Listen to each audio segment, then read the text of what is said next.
All right, YouTube, how you doing? Welcome back to the channel. We got October 9th, a Wednesday, with 4 MLB playoff games to dive into in today's video. Like we always do, we're going to go through each and every one of these games. I'm going to give you my lean on the side. I'll give you my lean on the total. We'll talk about any other plays like player props that we like within the game as well. But as always, guys, keep an eye on the pinned comment. If you don't want to fade me, or if you don't want to ride with me, all of my final plays is going to be listed in the pinned comment. In terms of yesterday, we make a little cha-ching there, and by a little, I mean a little. We profit 0.13 units, so a tenth of a unit profit, due to the fact that the Mets-Phillies first 5 cashed. We put a full unit on that because minus 160 was a little too juicy for us to like as a half unit play, but luckily that comes through. We put a half unit on the Dodgers money line because that was at plus 132. That does not come through. So again, are we owed the cha-ching? I wouldn't say so, but it was a profitable night, and now we're 8-2 in our last 10 plays here on YouTube for the MLB, so I'll take that as someone that deems themselves a more average sports bettor than you might think. 8-2 is pretty damn good there, and that was our first, I believe, full unit play of the MLB playoffs, so maybe we're on to something there. We shall see, but again, a 0.13 unit profit. Nothing to write home about. But let's go ahead and dive into today's games, guys. Before we do, hit that like button, hit that subscribe button. I know a lot of people out there are like, why are we talking about baseball? NFL's on, NBA's coming back. It's like, are we not having fun? Are you not entertained?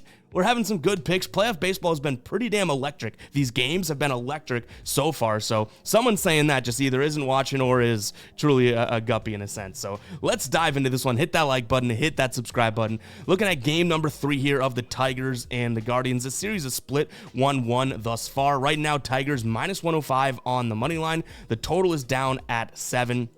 Brant Hunter looks like he's going to get the start for the Tigers, going up against Alex Cobb. Now, Alex Cobb doesn't have a bunch of starts under his belt on the year, but he's looked okay, right? Most notably, his last start, 6 innings pitched, 2 hits, 0 earned runs, and 6 strikeouts, 0 walks against the Pittsburgh Pirates. So maybe we can take that with a grain of salt. But overall, he has looked fairly good. In his career against the Tigers, he only has 4 plate appearances against. 207 expected WOBA, so that's nice, but again, 4 plate appearances. I don't think that we can really, dive too much into that. And Brant Hunter's been pretty good at home this year, so there's a nice little spot if you do like the Tigers at home. 0.73 whip at home on the season, an average against of 176. His strikeout rate jumps nearly 5 points to 25% at home as well, so that all looks good. Now, what I will say is Cleveland has looked pretty damn good against lefties in the last month. Their average and power numbers and whatnot are pretty mediocre overall last 30 days, but against lefties, they're 5th in average, 6th in OPS, 9th in ISO, and 7th in slugging. I would say that that's a crowning achievement and all that, right? But Detroit's kind of in the same boat against righties. So this is a spot in which I do think Detroit may have a team that is making the big hits when possible. We definitely saw them back up Skubal late in the game, or not necessarily him, but he pitches a gem and then they go out there and make it worth something. So I'm going to lean towards the Tigers in this spot. I think it's going to be a close game though, so that's why we're at minus 105. This is honestly, like, if this is, I guess, with minus 106, I would say that this is probably more in line of like a minus 120 money line where I would peg this game for the Tigers. So still a very, very narrow margin. I also don't mind an under. This would be one where if we can get a good line, I'd absolutely love the first 5 under, like we have been cashing, but I have a feeling we're going to be paying a lot of money. So if we can get that inside minus 150 or at minus 155 would be the most, this could be a full unit type of a play. So give me the Tigers on the money line. I just think that they're making the big hits when they need to. Now they're at home after stealing one in Cleveland. Momentum's behind them as well. I also don't mind the first 5 under. Now, in terms of a player prop here, one that I'll consider, and I think that they're going to have a pretty short leash, but I don't mind Alex Cobb's over 11.5 outs. This is minus 120 on DraftKings, pretty much in that boat everywhere you look, but this is a guy that, in his last 10 starts, he's gone over in 8 of them. He's only pitched, 3 times this year, but he's averaging 16.3 outs, so 16 and a third, 14, 17, and 18. He's only gotten better, and like I mentioned, I think that this could be a low-scoring game, meaning I don't think he's going to get crushed around or hit up. So this is a Tigers team that's definitely gotten a little bit better, but if Alex Cobb has his splitter and sinker working, this should be a spot in which he can allow base runners, but not many big hits and stuff that make them want to yank him. Now, again, do they trust him? Do they really want him to be pitching more than 4 innings? I don't know. That's why this is a lean for now, but I really don't mind the spot here. So yeah, I'm going to lean towards towards Alex Cobb over 11.5 outs. It's kind of a spot in which I wouldn't like this as much if we didn't just see Matthew Boyd go through the same thing, right? And that ends up being a cash. Like, I was worried about the leash on him, and look, he pitches a good game. So yeah, I'm going to lean towards that over 11.5 outs. But keep an eye on the pinned comment, like I always tell you guys, to see if there's any other player props or plays that we come up with, or just if you want to see if we actually lock this one in ourselves. Now, before we do jump into the next game, guys, I got to talk to you about Sleeper, because their offerings right now are absolutely mind-blowing. This is one of my favorite player prop apps out there, okay? You have Brock Purdy for Thursday Night Football. They've given you a free square. You have Vasilevsky for hockey. You have a free square. I think he's going to get one save. Then for football this weekend, you have Joe Burrow and then Gabriel for college football. They're giving you 4 free squares if you sign up today with the link in the pinned comment. It's also in the description. And that's not all. That's not all. You're also going to get your first deposit 100% matched. What an absolute no-brainer. Sleeper has a lot of really, really cool things out there. They have more offerings than a lot of books, and each and every pick you put into your entry has its own dynamic payout multiplier, which is really damn cool. So go ahead and check that out, guys. That link is in the pinned comment. 4 free squares and a 100% deposit match. Sounds like a no-brainer to me.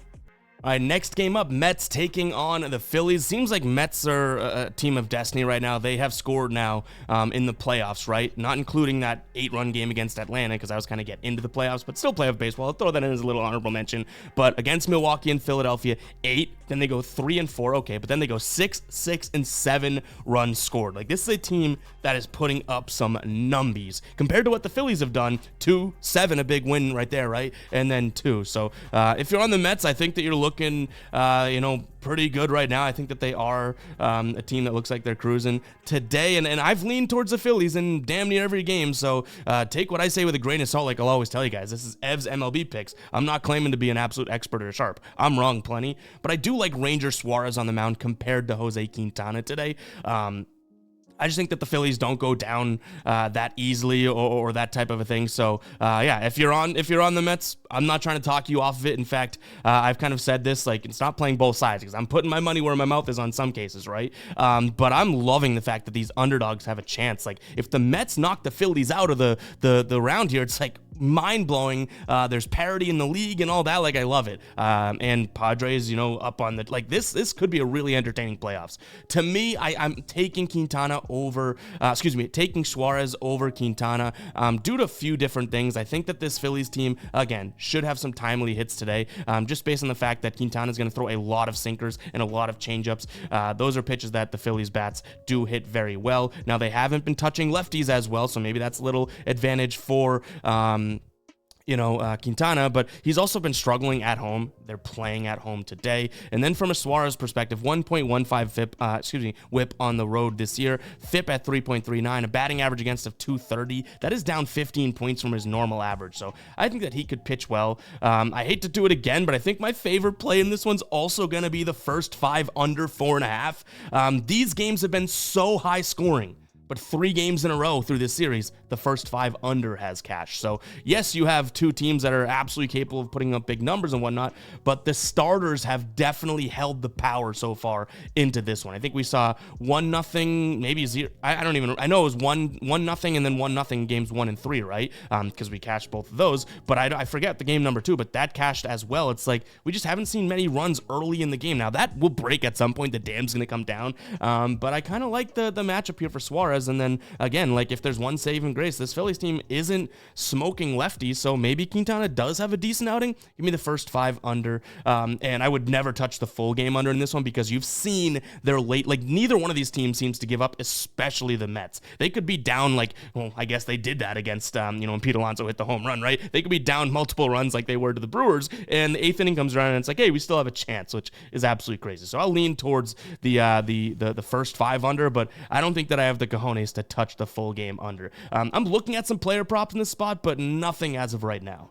I wanted to edit this in real quick because we did find a player prop that we don't necessarily mind here, and it's been the guy that we've been going to, and we've cashed twice now with him, Bryce Harper. Today I'll look at his over 1.5 hits, runs, and RBIs. Minus 120 isn't necessarily the price that I'm loving, but he's cashed it in the last 2 games of this series, right? And he's going up against a lefty today. His batting average jumps to over 300 against lefties, WRC plus to over 150. I like this spot too. I think that Quintana struggles against lefties as well, so decent spot for Harper. I wanted to make sure we added added that in with context before potentially putting it in the pin comment.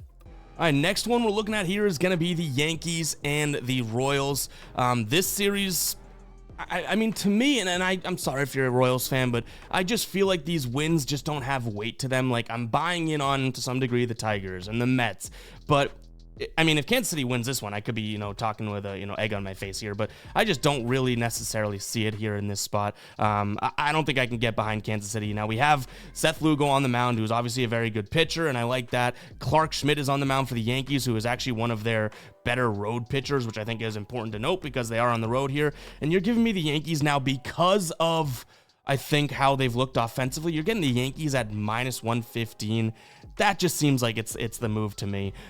Seth Lugo also struggles against lefties, so some player prop spots that I'm potentially kicking around, maybe looking at, a Soto or something like that, just because obviously targeting one of the better lefties here. But overall, again, this is just coming down to me thinking,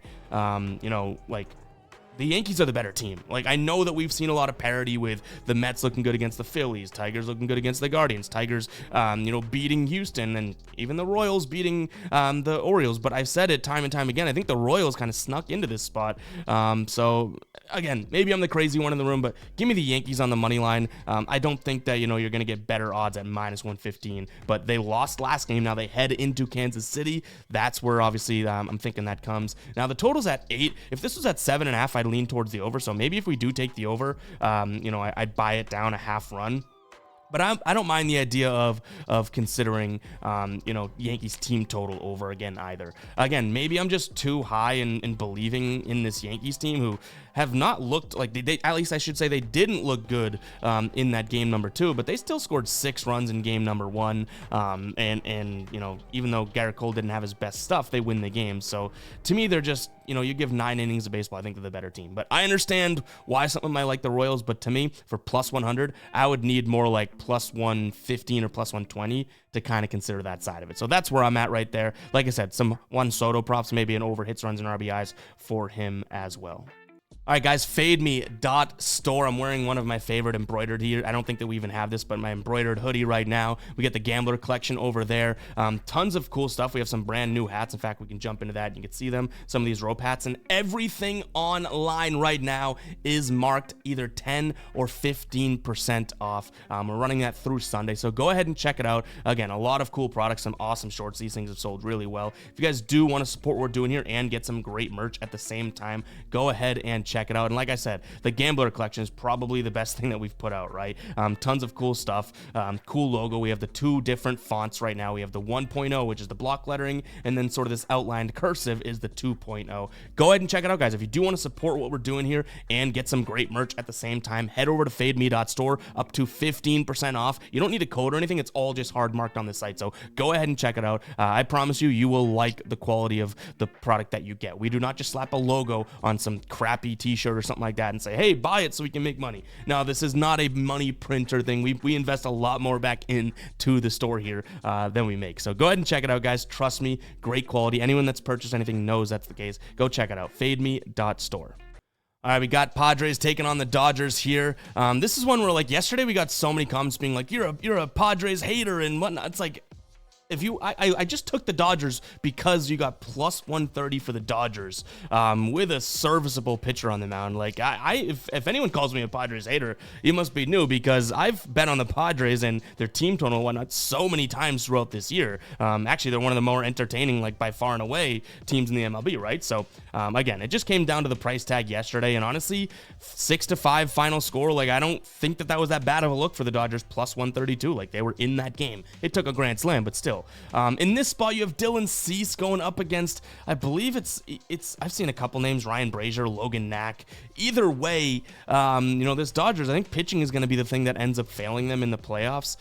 To me, I still think that there is potential value on the Dodgers at +130 today, or +125. But with Dylan Cease on the mound, I can't help but lean towards the Padres. I really do like him, obviously, as a pitcher. He's got mediocre numbers against this Dodgers team, so that's definitely something to consider. But they haven't been hitting the slider well, and that makes up 50% of his pitches. So if he has the slider on, I like this spot. But I'd probably look at Padres first 5. The Padres bullpen has looked very, very good, and they have been very, very good, even to close out the year and whatnot. But I still think that, if this gets late in the game, there's so many bats on the Dodgers, and not to say there isn't for the Padres, but so many bats on the Dodgers that can one swing change the game, and I'd be fearful of that late in the game, especially when I'm basing this money line play on Dylan Cease, who will not be pitching at that point. So I'll look at the Padres maybe first 5 money line, something like that. The total's at 7.5.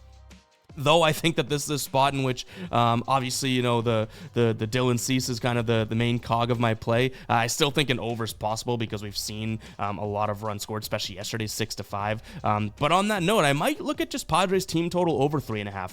That solves the idea of not having to worry about the bullpen. It solves the idea of the total. The only thing we don't touch is backing Dylan Cease, which again is something that I think I want to do. But overall, I think that Padres team total over 3.5. Padres first 5 money line at -140 seems like the better spots, at least in my opinion, to kind of focus in on there. So I think that's what we'll do. In terms of a player prop here, we do have a couple. I think that Teoscar Hernandez could be in a good spot.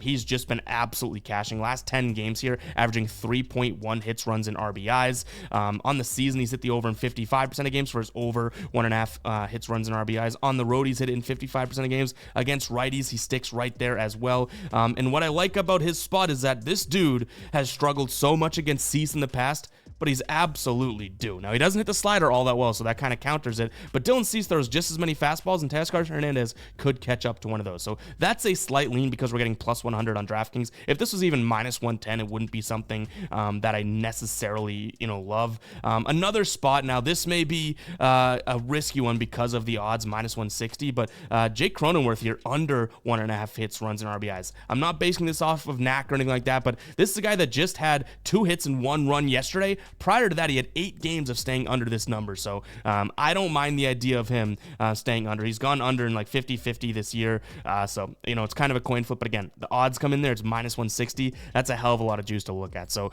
those are 2 player props, but there should be some entertainment in this game, so keep an eye on the pinned comment to see if we ultimately end up rolling with anything else. But guys, that is going to wrap it up for today's show. If you made it this far in the video, go ahead and comment 17.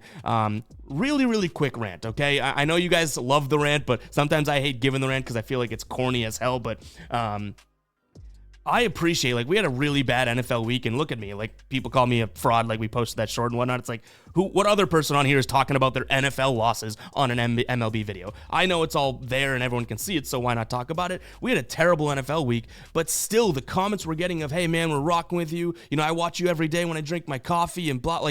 These types of comments are so meaningful to me. I know I say it all the time. It's probably sounds like it's not genuine, but it truly is. I don't take any of that for granted. Yes, I like mixing it up with the guppies and whatnot, but I know that there's a 100-to-1 ratio of you true OGs out there that are supporting and really messing with what I'm doing. So I appreciate that, and I just want to make sure that that's clear, that I'll say that over and over again, that it's not taken for granted at all. Now I say it and actions are one thing. It's well, hopefully I can continue to prove to you guys that is legit and that I do appreciate it, right? Because I can say it and anyone can say it, how grateful they are, and I love the position I am in, but I'm just making the promise to you guys. I know, like I said, it's a rant, it's a little sappy, that I'm going to continue to show you that we're going to stay genuine here. Win or loss, we'll talk about it, obviously, because we're having fun doing what we're doing, and you should be having fun as well. But overall, I just want to make sure that I continue front of mind to show you guys that I don't take any of this shit for granted. I mean that sincerely. So with that one, before I need a tissue and wipe my eyes because I'm crying, I'll catch you guys in the next one, all right? Peace out.